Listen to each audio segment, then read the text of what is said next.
As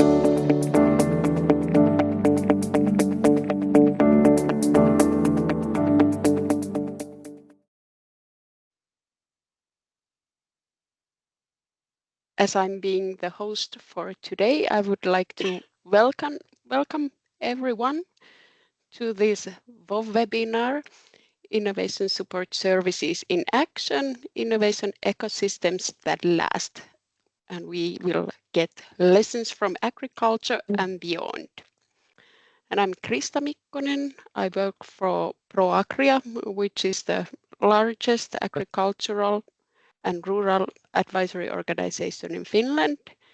And I will be hosting this event, our webinar today. Are we all good to go? Yay. Yes, I would say so. Yay! Go for Yay. it. And the ladies who we heard are Anna Almand from Soil Association UK/Chile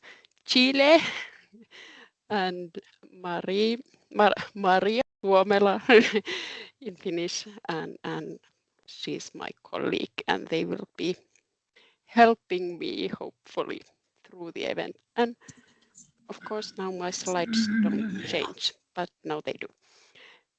Okay, so we will have 4 presentations today, in addition a short overview of ATTRACTISS project, which I'm going to give you soon.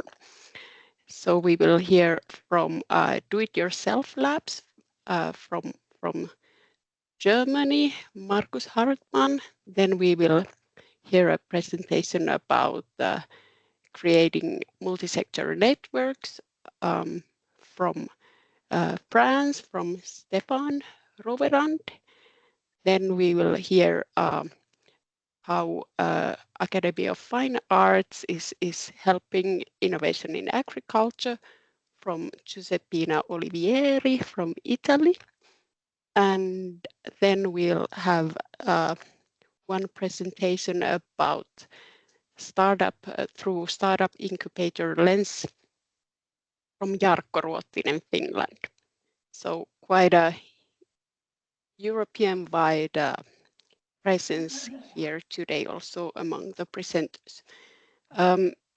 About the practicalities, all you participants have the possibility to open your mics, and we wish this event to be quite interactive, so please use your possibility, but unless you are really wanting to make a comment, we will mute you, and if we are quick enough, and if not, we hope that you will keep the microphones muted during the presentations. Anna, anything else about the practicalities? The only extra thing that I can think of is if you have questions, you can absolutely open your mic. If you prefer, like me, I tend to forget some questions if I don't write them down somewhere really fast. You can use the chat for that, so feel free to use it however you want. It's also a space to introduce yourselves. If you see anyone here that you've been thinking, oh, I've been thinking about contacting this person for a while, feel free. It's, as Krista says, it's sort of like we try to make this as relaxed as based and almost an opportunity to meet really some of the people doing the great work. So feel free to go for it. Thank you. And another add-on is just that we will have a time for each speak to have a few questions. So you can also save your questions in between and in the end of the whole webinar. Hopefully we'll have some time still left. Exactly. Good. So you are now participating in a WoW webinar, and this we are organizing together with Modern ATTRACTISS project, so in collaboration between ATTRACTISS and Modern ATTRACTISS.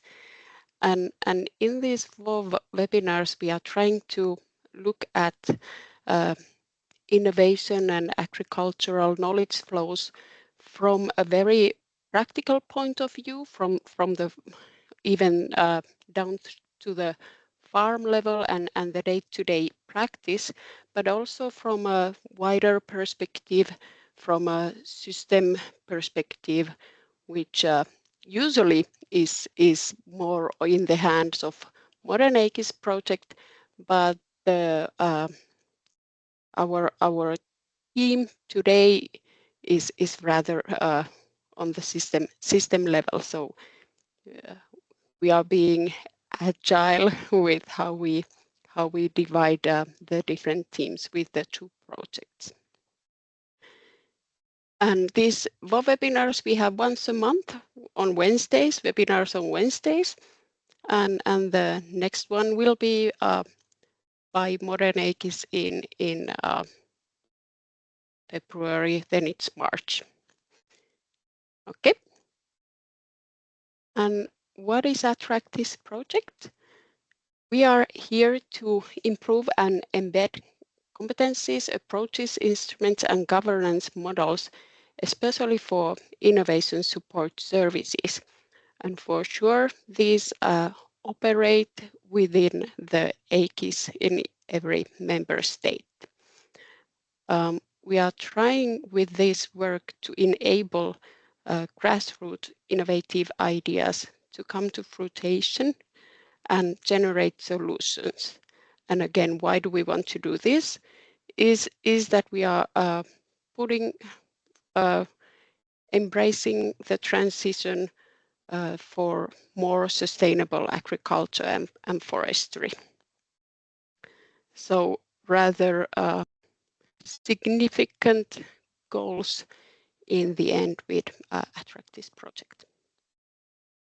These are the target numbers, KPIs for our project until the end in October 2028. I think some of the target numbers we have already reached, especially with the toolbox, which has gained quite a lot of interest. I think we are already at the goal number. So for example, from there you can find methods and tools that help innovation process to move forward. And all in all, this project is here to support you. Whether you know it or not, you are probably one of the innovation support service providers that we are trying to target with this project. We hope you get involved. ATTISSconnect.eu is our joint platform with the Modern ATTISS project. And once you have registered there, you can find, well, the tools I mentioned. You can find other people from your own country and different countries who are keen in exploring ATTISS further. You can find our events and practical examples. And also you can find quite newly launched forum where you can exchange about innovation support, innovation in general, ATTISS, and any topics that you are interested, since you are also allowed to suggest a new topic from the forum. So please go and explore and leave your own comments there. Especially after this event, we hope that you are active in the forum and continue exchanging about the ideas that you get from this webinar. Any comments, Maria or Anna, to this? Not yet, just a reminder that we'll be sharing all the links as well in a follow-up email. So just for everyone know, you have time to check it a little bit more. Maria, how about you? Yeah, I was about to mention about the forum. So if you don't want to continue the discussion of this webinar, but you don't really know where exactly you want to go or where you would put it, you can always go to the Knowledge Exchange in Digital Space discussion room and share your thoughts there. We will put the link also there. Thank you. Okay, and now I guess it's time for our first speaker, Markus.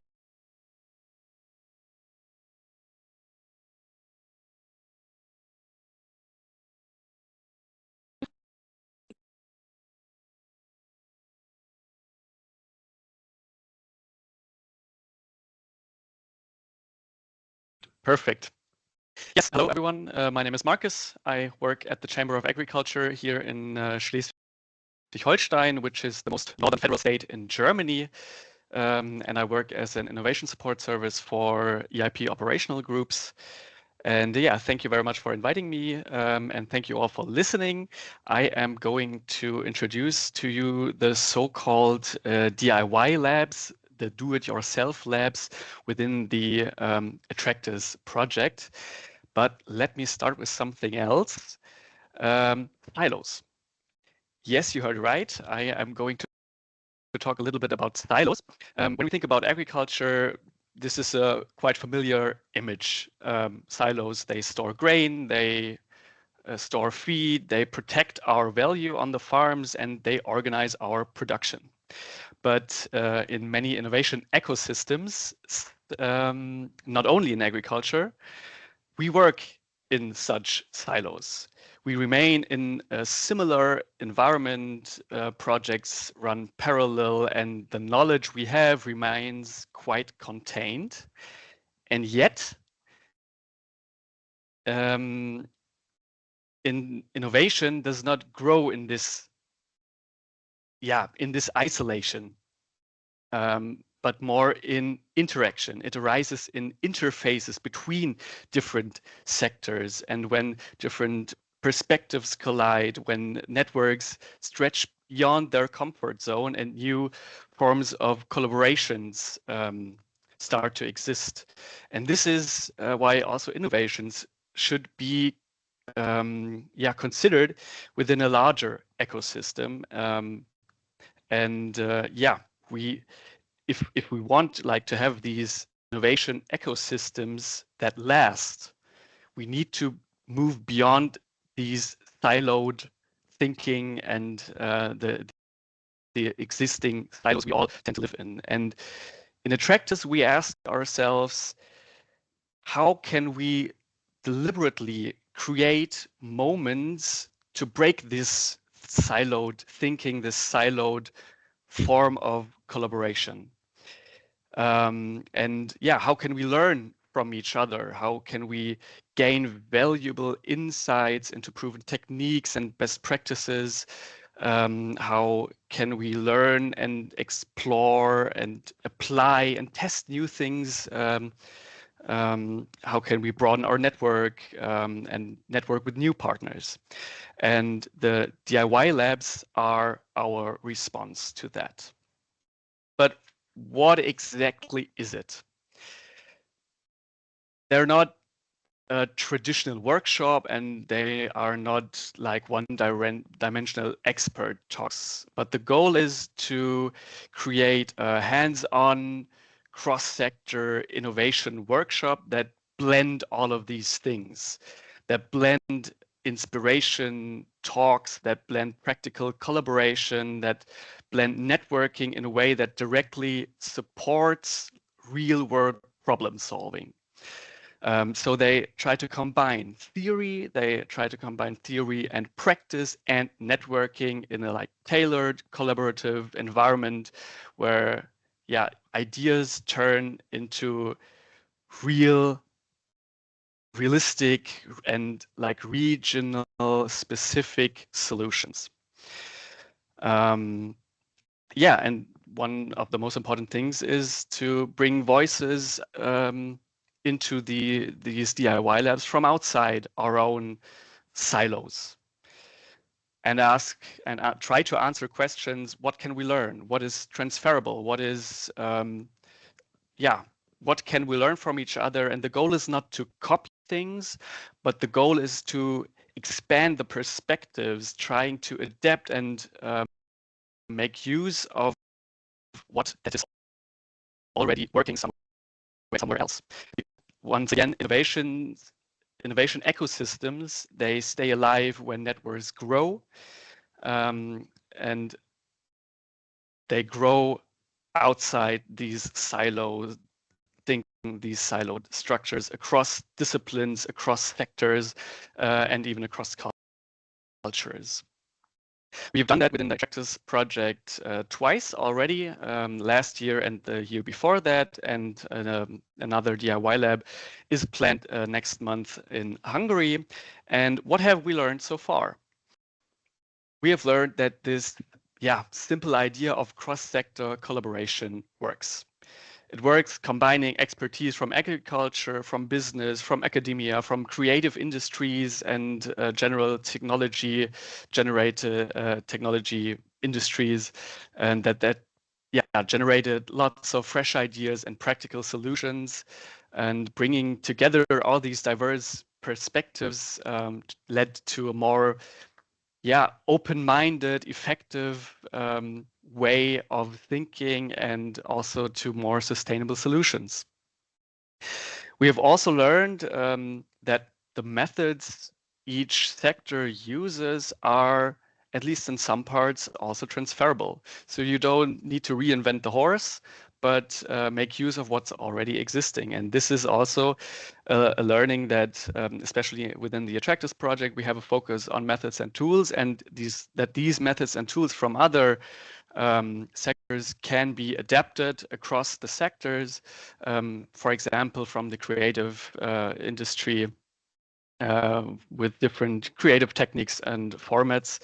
And it was also great to have like these mixing, inspiring keynotes we had with the hands-on group work, where you can really like trying to test and apply these tools in a like protected environment, and have like these two things also like combined, theory and practice. What have we also learned? Networking is always crucial. Building networks, strong like cross-sector connections that fosters an innovation environment, an innovation ecosystem. It creates opportunities to work together beyond like the traditional industry boundaries.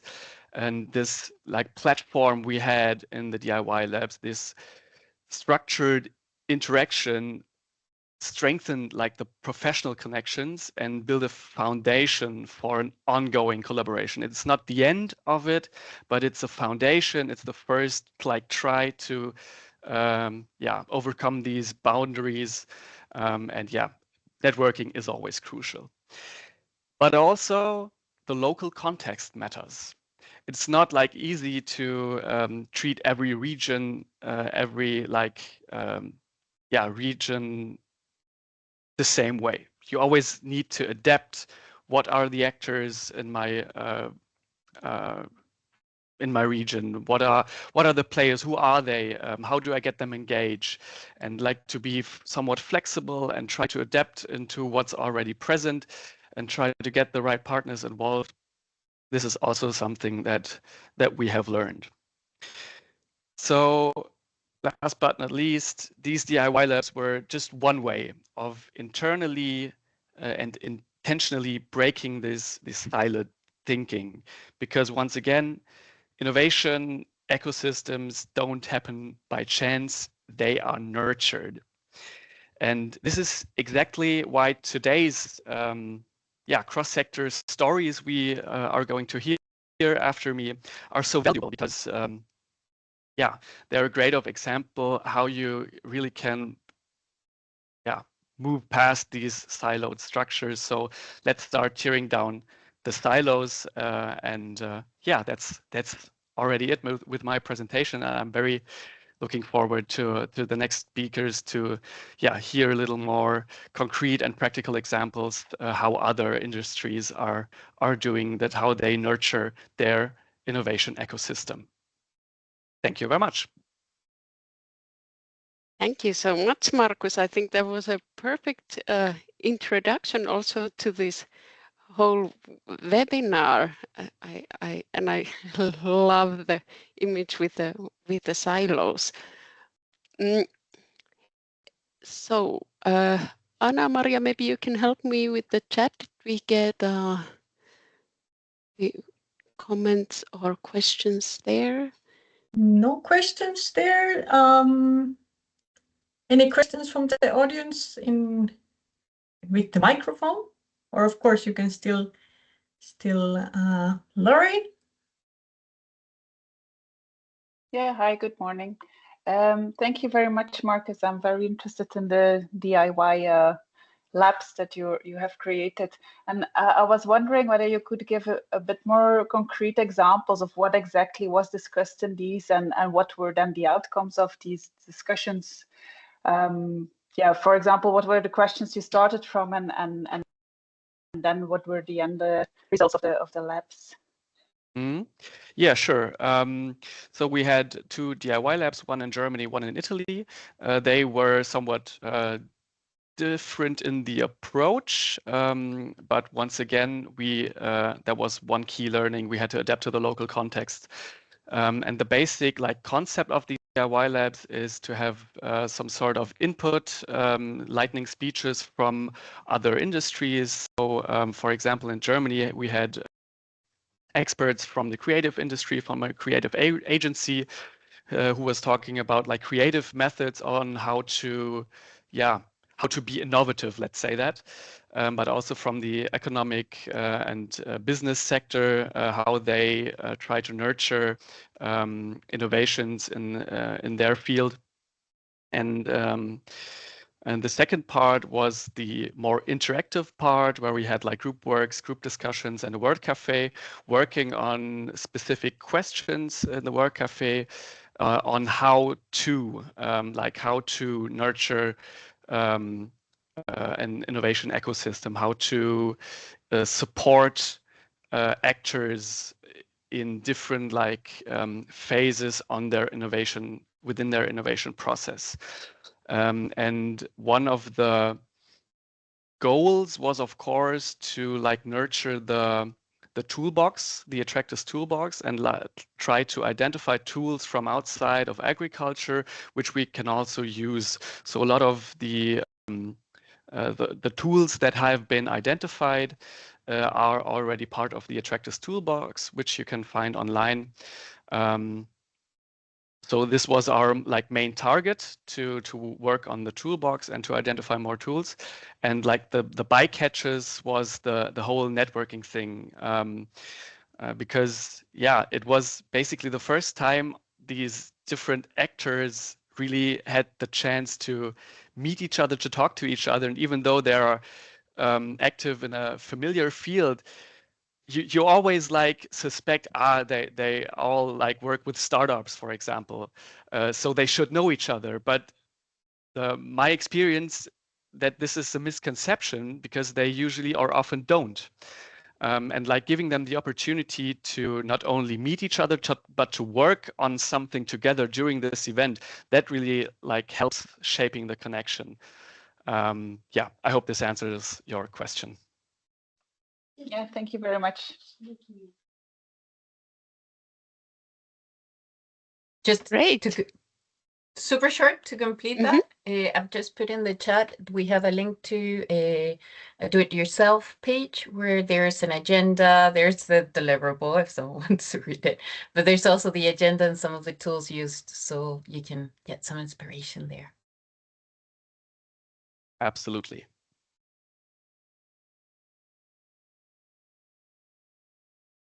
Okay, I think we are ready for our second presentation. Stefan Rowerand from Valorial, France. Yes. Yes, hello everyone. So I will share my screen. Can you say me if it's okay for you? I think the presentation mode didn't go Yes. on. Okay, now we see Sorry. the presenter. Yes. Okay. Sorry, I have to switch the Yes, it should be Now okay. it's perfect. Okay. Thank you. So hello everyone, my name is Stefan, indeed, and I am a project manager in Valorial team. Valorial is a French competitiveness cluster focused on the agri-food industry. We provide help and advisory to our members, which are mainly food industry companies, about 350 companies, members. And on my part, I am in charge of uncompetitive projects, and I am going to introduce you the FermaDat project, and we will see if it is relevant to illustrate open innovation methods and supports. So first of all, just let me have a word on climate change. I'm not an expert of climate things, but we worked with them during these 5 years of program, and they showed us that the climate change is a reality. It's a reality from now on, and it's a reality here in the Western temperate zone, not just at poles or equator. And you can see on this graph the evolution of average annual temperatures in Ploumanac'h, in the full middle of Brittany, from 1948 to the present day. And it's clear we won't escape this reality. So we both have to mitigate our emissions and to adapt to the climate change. And FermaDapt is focused on adaptation. Facing the previous facts of climate change, the Brittany region wanted to position itself politically on climate issues and decided to prepare a live project proposal. It's a European tool for funding actions. They involved key stakeholders and organized workshops to share knowledge, needs, and experiences from all the main sectors of activities in the region. So agriculture, of course, but also urban planning, transport, tourism, water management, forestry, etc. This was a large and very inspiring embedding stage, and so the next step was to develop actions and action plans for each sector, and to do so the region engaged a major pilot for the program and one leadership coordinator for each sector. And for agricultural and agri-food sector, we decided to share this responsibility between Valorial and the Brittany Agricultural Chamber. And at the end, this whole work took us 6 months, 5-6 months of reflection and co-design of concrete actions to build the program, and ultimately the project has not been selected for the live funding, but the Brittany region recognized the quality of the collaborative work and decided to finance the agricultural component by itself, and that became a FermaDapt program. So this is a first lesson. When you have a good project, never give up. So for this presentation, I will talk about the project FermaDapt, of course, itself, and its progress and some of the main deliverables, and maybe if we have enough time, about the work that has been done with the working groups. So let's begin with the project organization. Here, this is a testimonial we collected at the beginning of the project from a dairy farmer.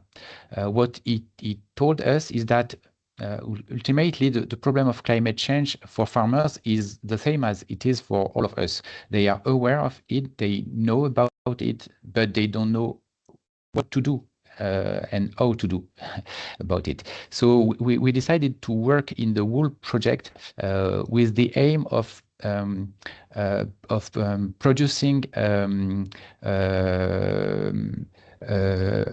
advisory tools for farmers. This means that we didn't worked on climate change on the global climate change at the global scale, but rather on its impact at the local level, and we translated these local impacts and of climate change, of course, into agricultural indicators and damages affecting their activities. And this is what we called the technical and economical impacts. These technical data enabled us to modelize farms and simulate effects of some adaptation levers chosen with the farmers. And because the ultimate issue is to find with the farmers their own adaptation pathway. We wanted to personalize the climate risk to produce relevant deliverables for farmers. So here is the general organization of the program. It includes a first work package here for creating new skills and tools, and a second one work package for testing and challenging tools and adaptation levers at the farm scales with farmers. We will now discuss some of the results and what they enabled us to achieve with partners and stakeholders in each sectors. The first task we started with was the definition and the calculation of agroclimatic indicators. In fact, several indicators for each production family: feed crops, cereals, fruits and vegetables, cattle, pigs, poultry, etc. Not only one sector, but all the main production existing in Brittany. That was very useful for talking with the farmers, talking the same language and really understanding their needs. The second step has been to modelize these indicators at the farm scale. This is one of the most important deliverable provided to farmers and advisors. That may look like something quite simple, but it allowed us to speak to farmers of the climate change at home on their own farms, because these maps here are interactive maps. You can click on one point to calculate one agro indicator you want among the 72 indicators modelized. And there is 1 point every 8 kilometers. That's 8 by 8 grid map. So this work needed a lot of collaborations between climate scientists, soil scientists, mapping expert, agronomists. It was highly collaborative task, and I think the result is far more better than if we have done it if we have done it with only one sector.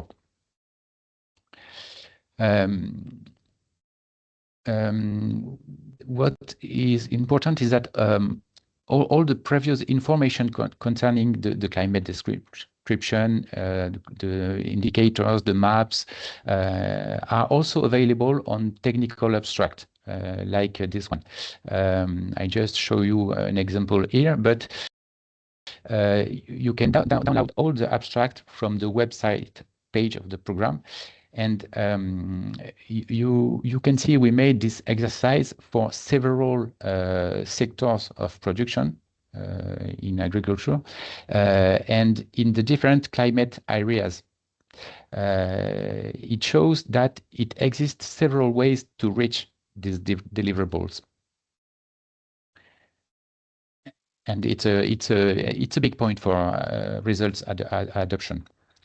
The same exercise has been made for studying the adaptation levers and the same ways for several sectors of production, and including peer-to-peer learning methods. It's another important point. The information gathered on these documents are both scientific results and agricultural testimonies. This is a critical point for result adoption. That was not a one-way work from scientists' knowledge to farmers. And still in the aim of giving the best dissemination to these tools, we put them online on national platform when already existing when it was possible. For example, the GECO platform here. Nothing is very different with this deliverable. I can go through this one. Just notice that we wanted to consider to also consider the positive opportunities in climate change to produce different crops or breed animals in a different way according to the climate, the evolution. I will take a little bit more time on this task. This is the main result of FarmAdapt, the main deliverable. This is a functional tool for simulating the impact of climate change on the viability of the farms. It is a quantitative model, so you can introduce a variation in technical pathway and evaluate how it improves or degrades the farm technical and economical resilience. We don't have time today for a demonstration, and I'm not the good one for this exercise, but what is important regarding the topic of the day is that creating such a tool involved a lot of different experts. Actually, it involved all the partners of the program and almost all of the results of the whole program. This is the same framework, but the technical inputs are specific of each production. And I think that only one sector couldn't have developed such a tool. But together with technical institutes, research labs, farmers and advisors, of course, of all sectors, it has become possible. We succeed to solve a complex problem because of networking facilitation and because of gathering more skills.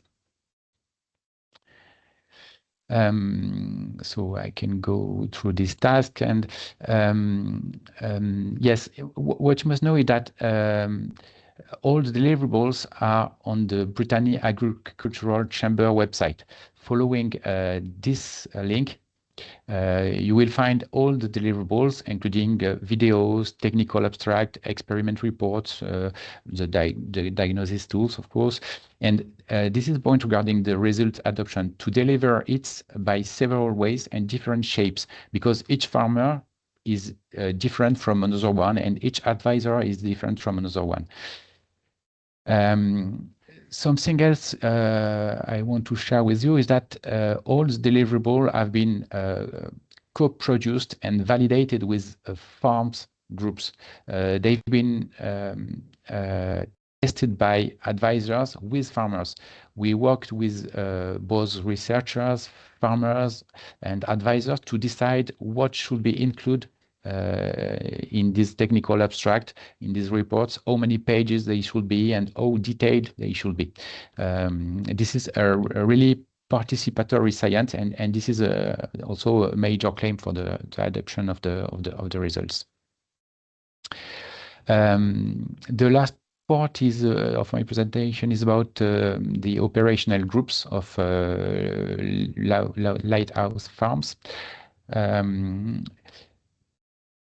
I just wanted to show you the net. Sorry. I think it's only we weren't too fast enough with the mute. So please go ahead, continue. Okay, I just wanted to show you the network of farmers created to carry out this piloting and co-constructing work. It is a network of 14 operational groups representing around 120 farmers. It took a lot of work to organize these groups, the exchanges between groups, to facilitate discussions and to promote mutual understanding between everyone involved. It's been possible because only because we were 2 persons fully in charge of this supporting job. Otherwise, I think that each sector would have resumed to work on its own applications, because in the end, it's a kind of big living lab. And now we are working on how this ecosystem, this knowledge ecosystem, will survive to the project FarmAdapt. This is the post-project work. It includes mobilization of other research programs and other innovation projects and fundings to still training advisors in these tools and continue to facilitate the work of the operational groups we created.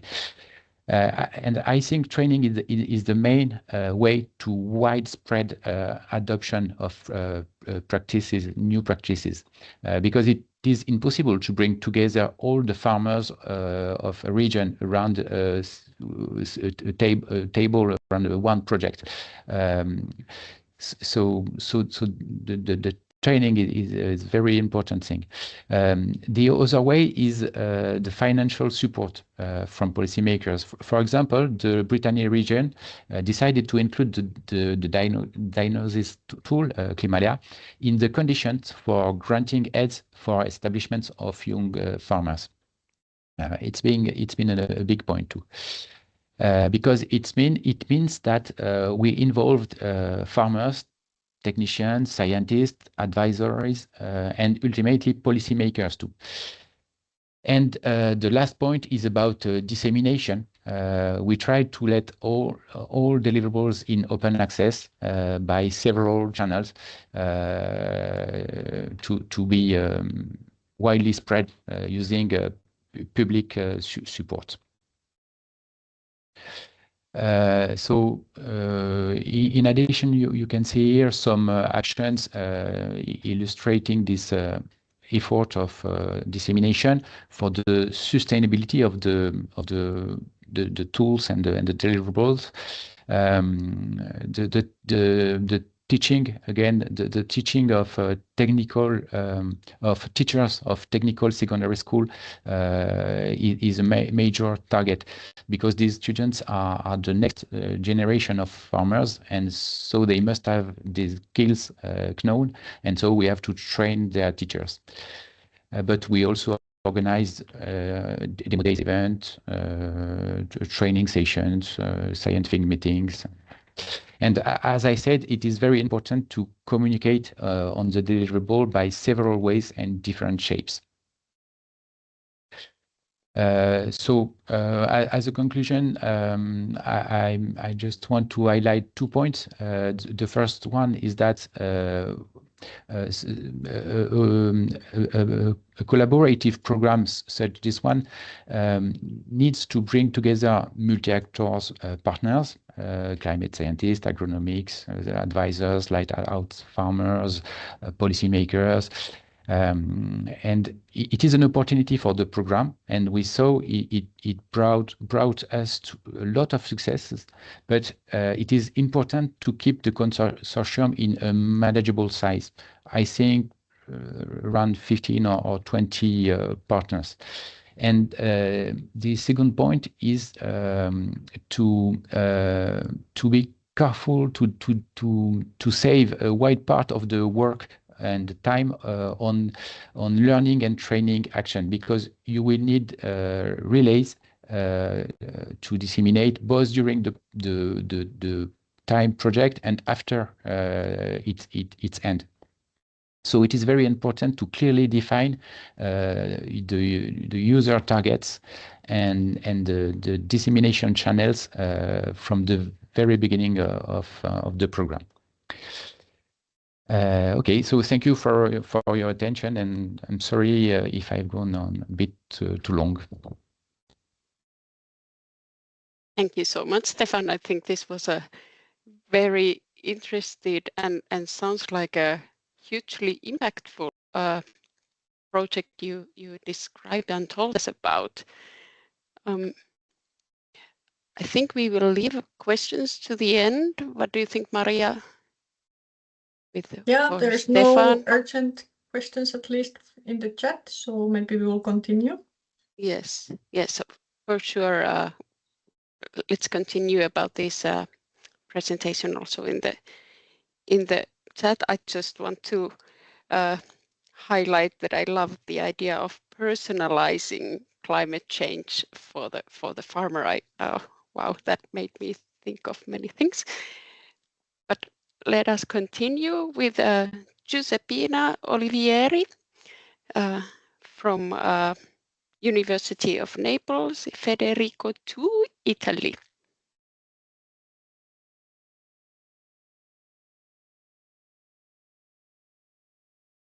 Good morning, everyone. Can you hear me? Yes. Can you see my presentation? Yes. Yeah. Perfectly. Good morning, everyone. I am Giuseppina Olivieri, PhD student at the Agricultural Department of the University of Naples, and today I'm presenting our work about the innovation ecosystems in rural areas, with a particular focus on the case study of my research project, that is the Pollica case study. Our team is made from an ecosystem of transdisciplinary experience, because we collaborate with the University of Wageningen, in particular with the Business and Management Group, with the founder of the Future Food Institute, that is the private actor in our case study, and with the Academy of Fine Arts of Naples, that in the last part of this presentation show us their initiatives within the case study. But go on with the presentation with a little vision about the agricultural transition, in particular with the role of agriculture today and tomorrow, because the agriculture is going through a deep transition. And it is not only devoted to the production of food, but it plays a broader role in our society and in our future, because it is devoted to food security and nutrition, but also to preserve landscape and heritage, because the agricultural system and the rural areas shape the identity of our territory, with the daily shows of the agricultural producer that have to decide sustainable production method. But the agricultural practice are often rooted in local knowledge, and so it is necessary to protect this tradition, and also to protect the community identity and the social cohesion of this place. As we say in the previous slide, the agriculture is responsible, but it is also the solution to climate change mitigation.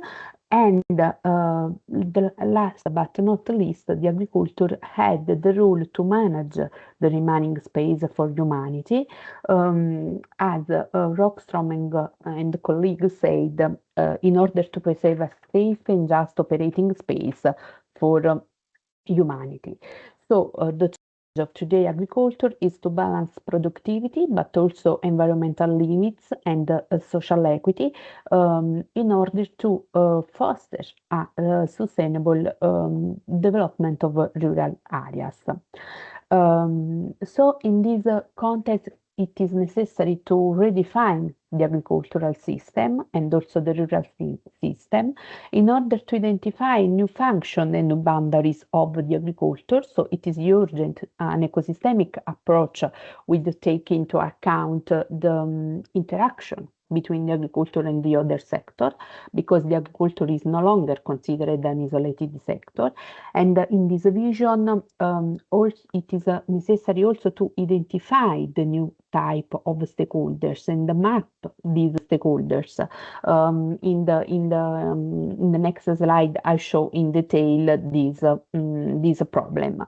So it is necessary also to describe the new role of the science of the university in this new pathway of rural development in rural areas, because today the agriculture is central for a triple transition. That is an ecological transition, but also a digital transition and a social transition, in order to promote a more efficient and socially inclusive agricultural system. From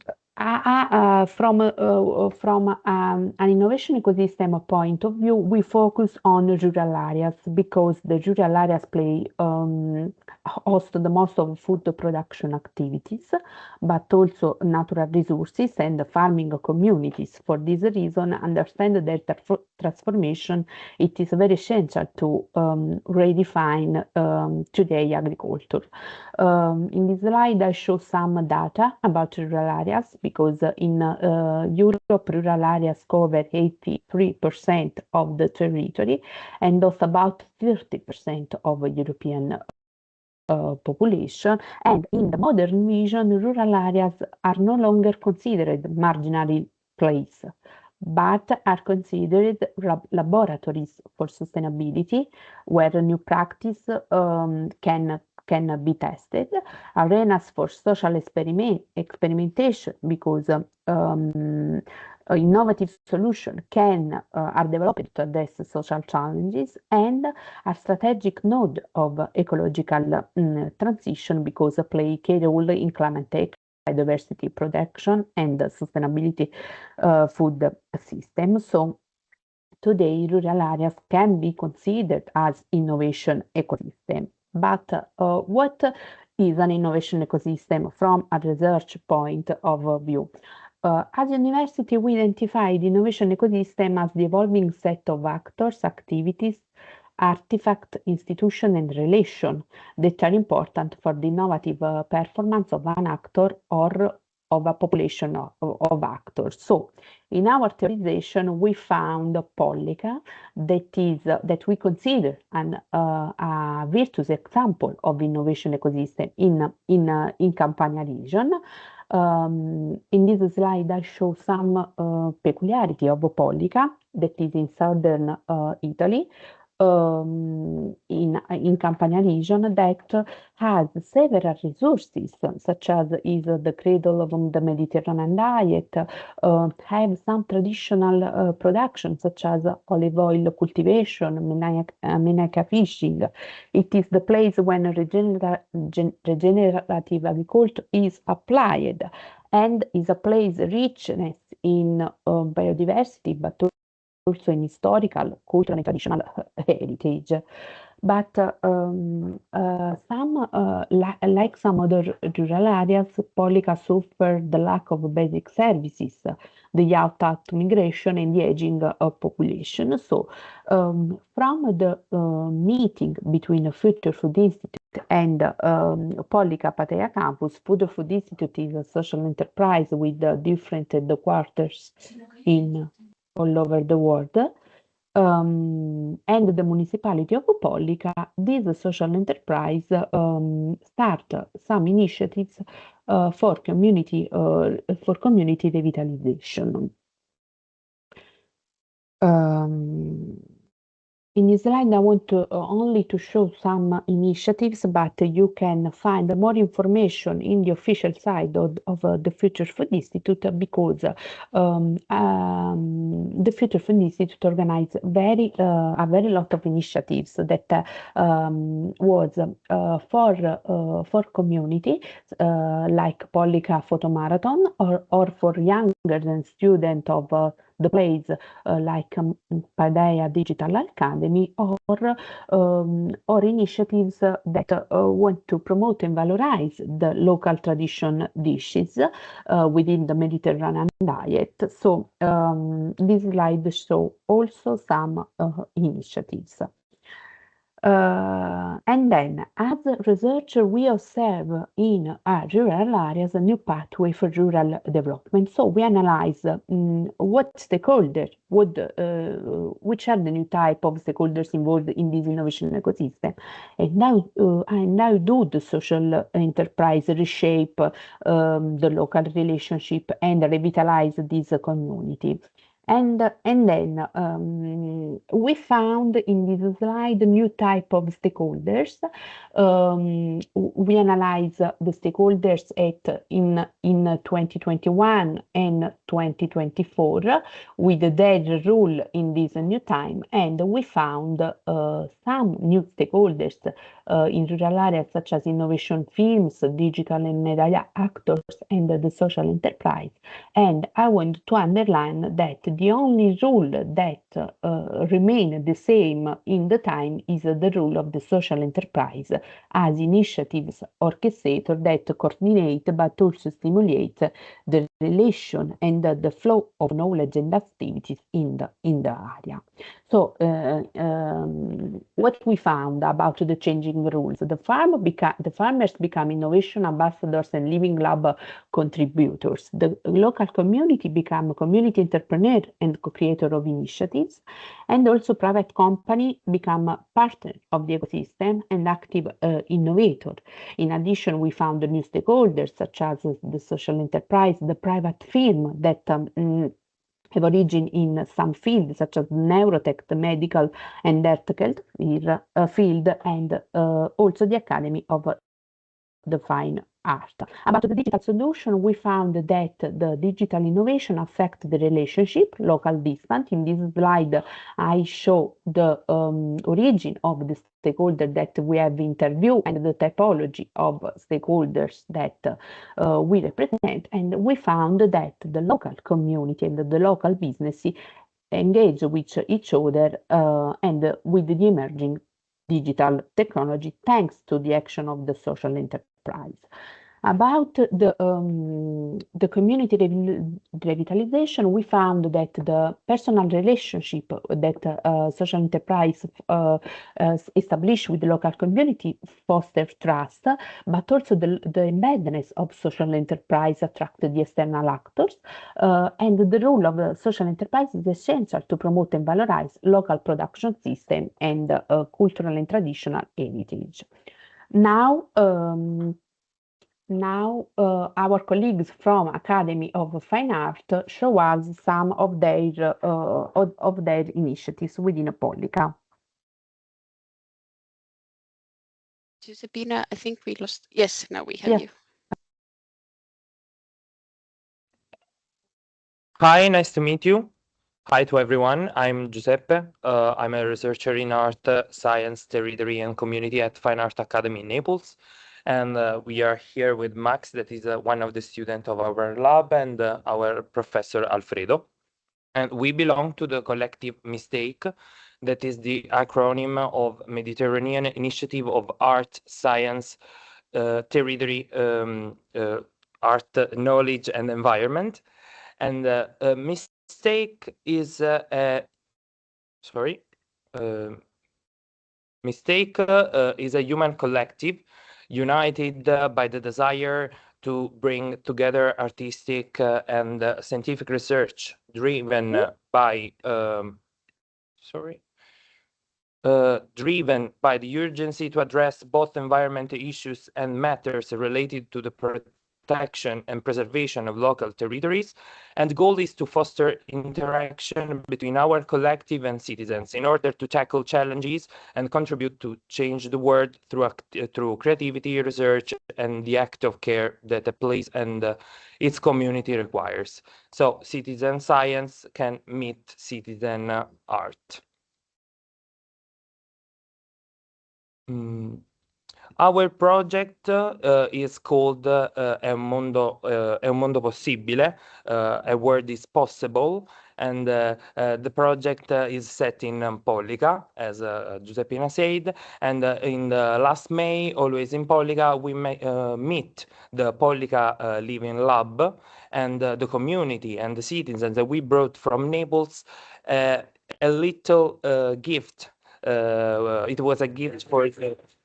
Sorry, C'è anche una piccola caprese video. e la sfogliatella all'interno. They were a gift from Naples to the people, and sometimes it is the first steps to build something with the community. Sorry if sometimes you can find also some videos and so some photos.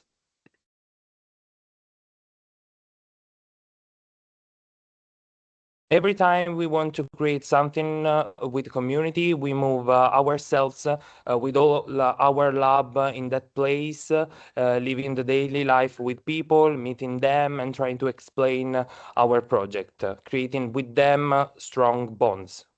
And in this time, we brought also something from Senegalese culture and cuisine that live in Naples. In fact, a little group of chefs that live in an interethnic context in Naples came in Pollica to co-work and create together with other chefs of the zone a certain interethnic menu. These are the videos that we were working and cooking together. And in fact, they worked together in the kitchen and prepared a phylogenetic menu based on both culture. In fact, we shared it with people and citizens, as you can see now. And there is also something that you can see from both the culture. For example, the typical chibudien, that is one of the Senegalese typical meal, mixed with the chambotta, that is one of the typical Cilento one.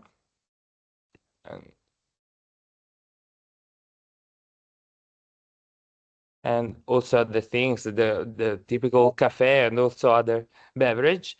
And this video is the video of the last event we created together with the community and the citizens. This 80 meters long table together with all the community. And you can also find some potlucks where the people, we asked the people to bring something, to bring their typical things, the sweets, and all together we celebrate the last part of the event.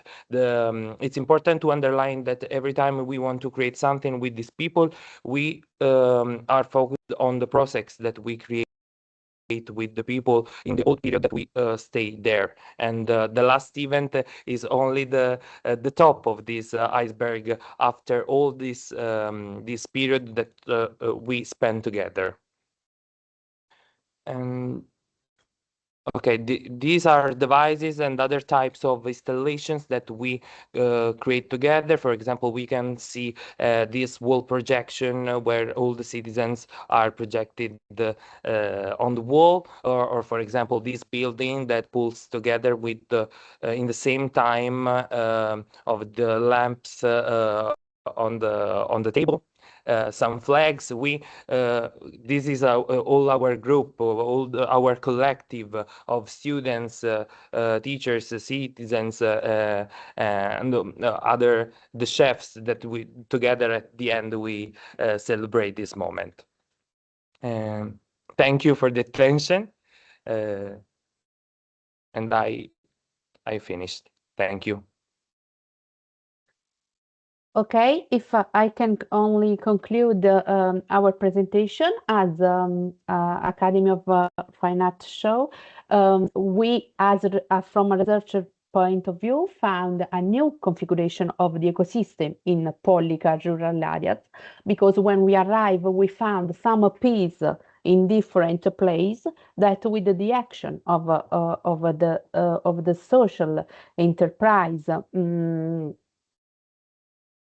the social enterprise,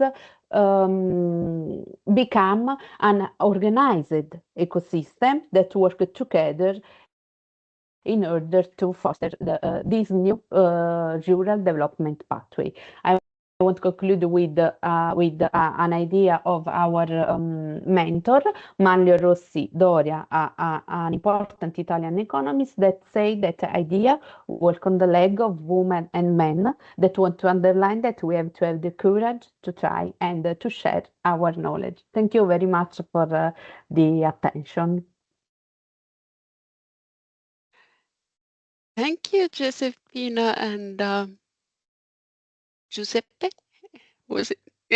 Yes, it's the same name. The male and feminine were the same name in Italy. Nice coincidence. Oh, that was such a enlightening presentation. Thank you, thank you. We are running with the time, but maybe if there is one comment or short question from the audience.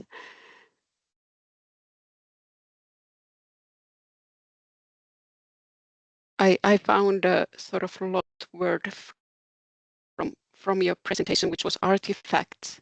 I feel we have somehow forgot them in relation to innovation and the installations and the sort of making it feel and livable, like what is innovation with the food. I'm getting really hungry too, but since it's almost lunchtime in Finland. But anyways, I really liked how it went to a concrete level with your presentation. Really nice.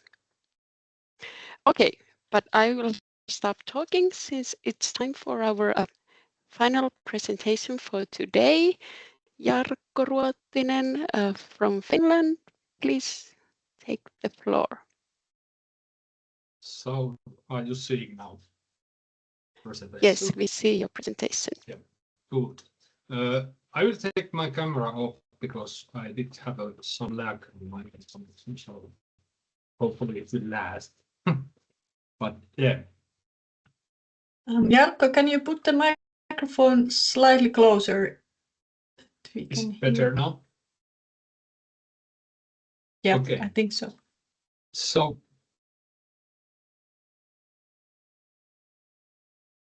I'm from Finland, and some say I have a bit odd background because I have started in tight industrial work, and it was really nice to hear in the start that we started with the silos. So my first stint in the industrial work was with those 3 highly regulated areas, really tight silos. And I was working between those. Later on, I did transfer to the incubation. And let's start what is incubation, because we often understand wrongly, because it starts with the business incubation. We should really focus what is incubation itself. And people who are near the nature understand incubation quite well, easily. So it's not the most efficient process. It's a optimizing process. So when we have the business, how does it so how we are getting the controlled environment with the innovations, how we are reducing the volatility, and how we are able to put capabilities sometimes with the unknown. And then there is the common business decision logic and risk awareness. The innovation, it's not shielding, it's not capsulating, it's just making a bit easier. usually we are thinking that when we are thinking about ready for business, that the end result is after incubation. You are already having lots of money and fame and things like that. If you think about incubation, it's the beginning.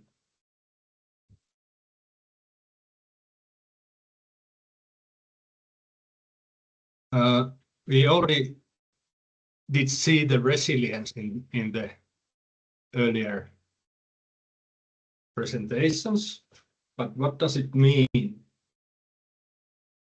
when we are building people's, organizations, capability through the resilience? I will skip economics because usually it's not enough. So for me, resilience is sum of all these bullet points.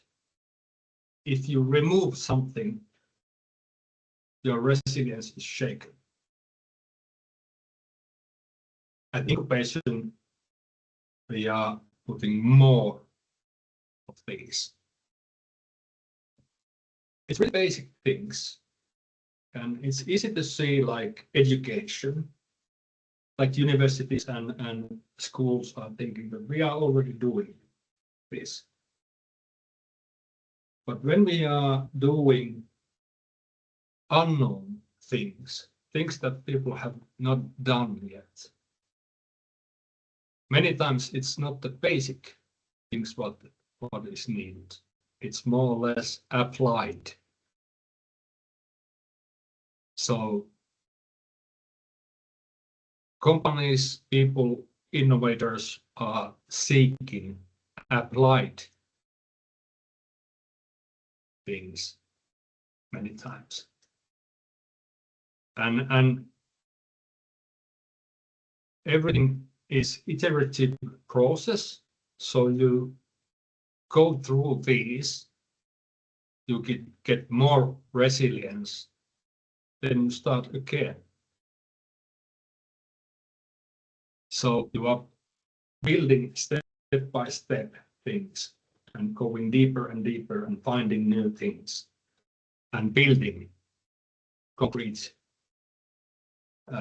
plain floor for your business. So now I come back to economics, because every step it's not enough. But instead of thinking that how much in a system-wise or innovator-wise, you should think, where is the correct money or assets?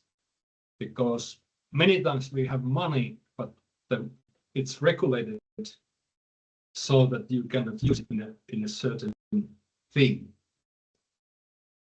So you need to build your things so that you find the correct money. And that's why what was already opened up this chapter is really in a big role in innovation. You are seeking capabilities, and capabilities probably are not common.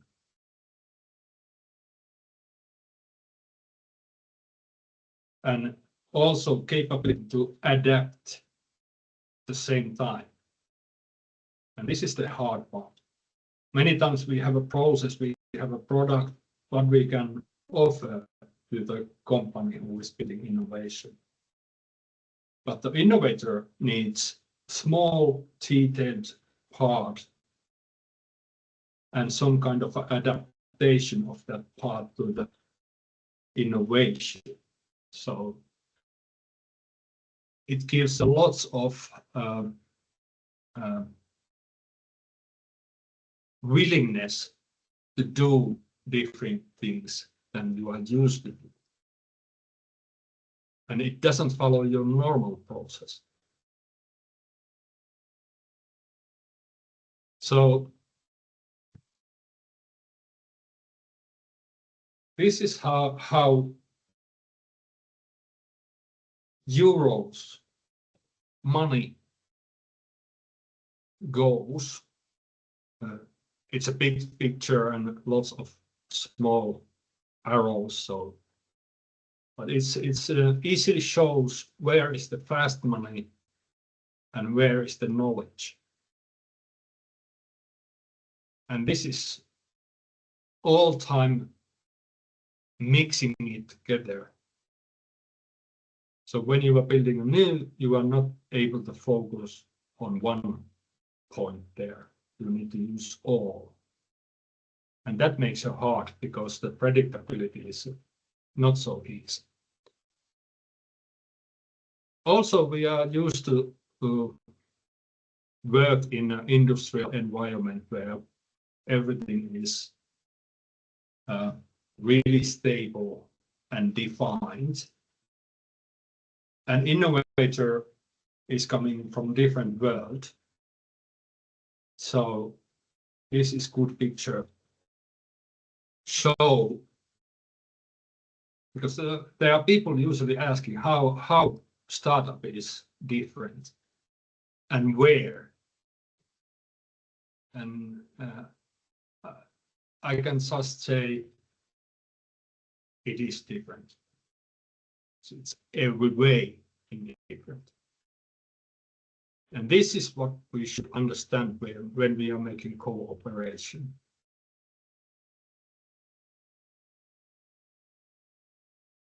Why this is happening?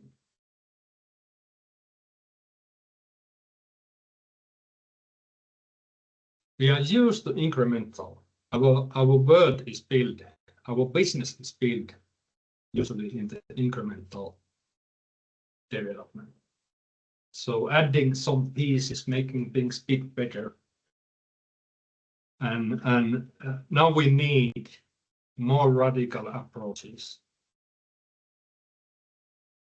And radical means that it's something what we are not used to, maybe not ever seen. So there's a lot of difference how it shapes what to do. And that's why it's not easy to adapt. Even the language is same, the meaning is different.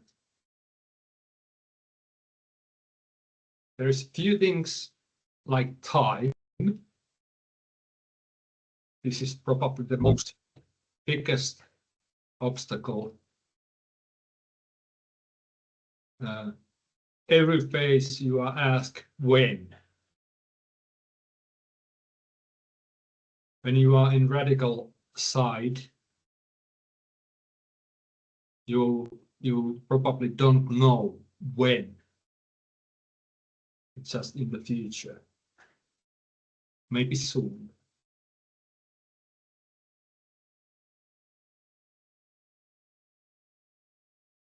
Then there is a different logic how to approach. And this is quite important, that radical doesn't mean chaotic. It even needs more structures to get built.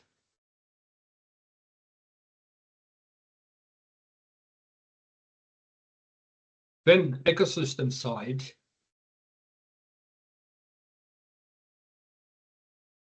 Incremental side benefits clear processes, define things.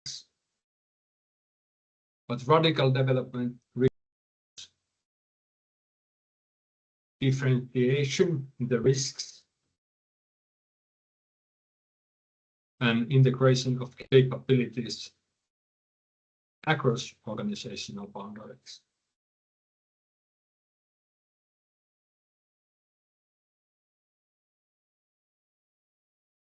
So I think it's good to end in the impact. So impact enters when resilience, capability, and governance are aligned over time.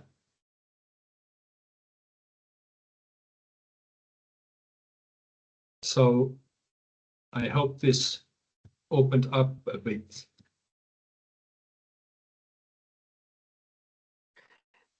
Yes, I think this was a very interesting view to the incubator world, and I really loved how you started with such a lovable description of what it actually means. Like I hadn't thought it that way, that you are somehow really nurturing the innovator and innovation within those incubation settings. I would say, usual thing what happens. It's seen wrong. Because it starts with the business word. Everything is business immediately. Yes. Do we get any questions or comments from the audience? We have a few minutes relating to Jarkko's presentation. Yeah, nothing in the chat, but please feel free to comment or ask also for other speakers now. We didn't have time for Stephanie, but now, Stefan, sorry. But now we have time for opening the stage for everyone to connect and discuss and comment.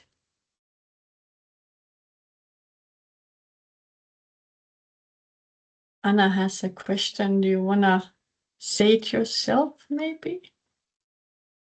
Yeah, happy to. I think that something that's interesting that in a way goes through the different presentations is this idea of bridging different groups. And sort of like the difference between generations is something that popped up in my head, especially as we were seeing the Italian case, because two reasons. One, because I think that we're also super aware of the fact that in general, the rural world is going towards an older kind of group. All the farmers tend to be older. So I wondered how the Italian team found this difference between younger and older people and how you bridge it, or is it something that we put a lot of attention on and it's like not that relevant when it's a community?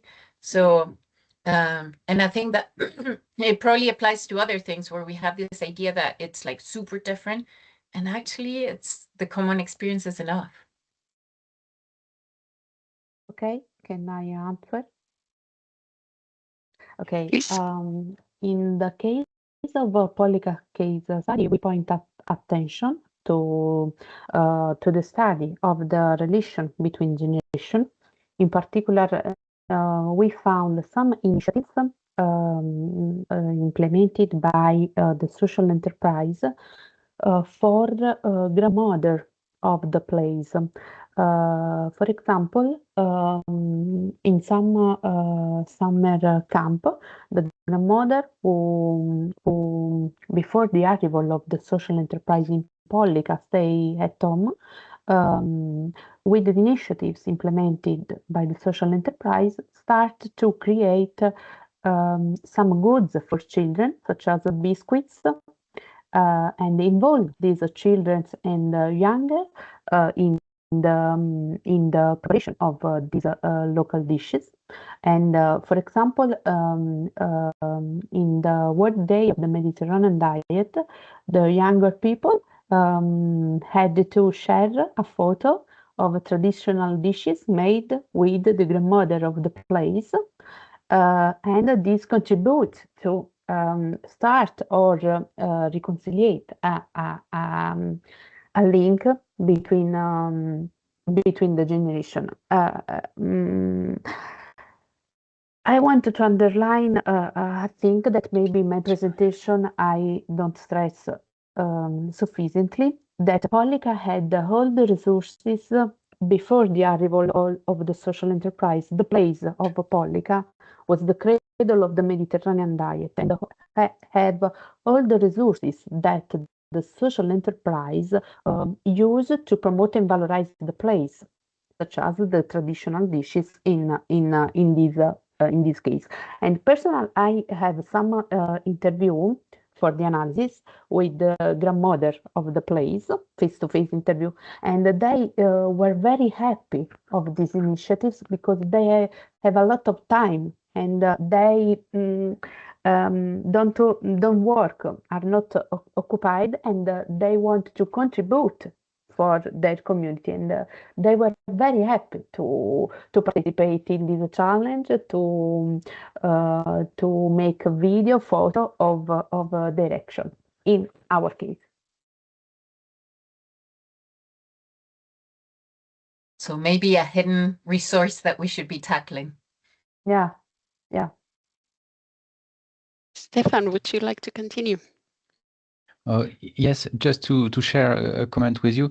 I think the QCP video highlighted a big point. This point is the importance of non-productive times. At least we think they are non-productive times, but it's very often around the coffee time or around the lunch time that you can catch the solution everybody was looking for. It means that we have to put together both the technical work and the collaborative methods at the service of the impact of the projects we have. That's how we can bring a good service, and stimulate the innovation ecosystem, because it's not so simple to put together different people working on different topics from different regions or different countries with different cultures and different generations, as you said. So it's just a comment. Thank you, Maria. You wanted to continue?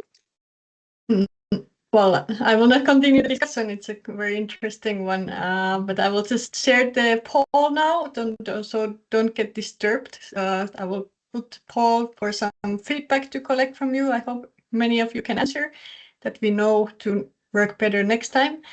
So just continue the discussion. Otherwise, I will put it in the background. I think it was a really interesting notion, Stefan, you made from the video. I think this, to me, it sounds like giving freedom and space for something exactly without structure. But now in Jarkko's presentation, we heard that radical development needs even stronger structure. So Jarkko, could you comment on that? Yes. Because everything is erratic, so it's not stable at all. So you need to have a really good structure to keep it going in the direction. It's really not easy to open up, but because there's no kind of place to grab. You need to have built a lot the structure going through.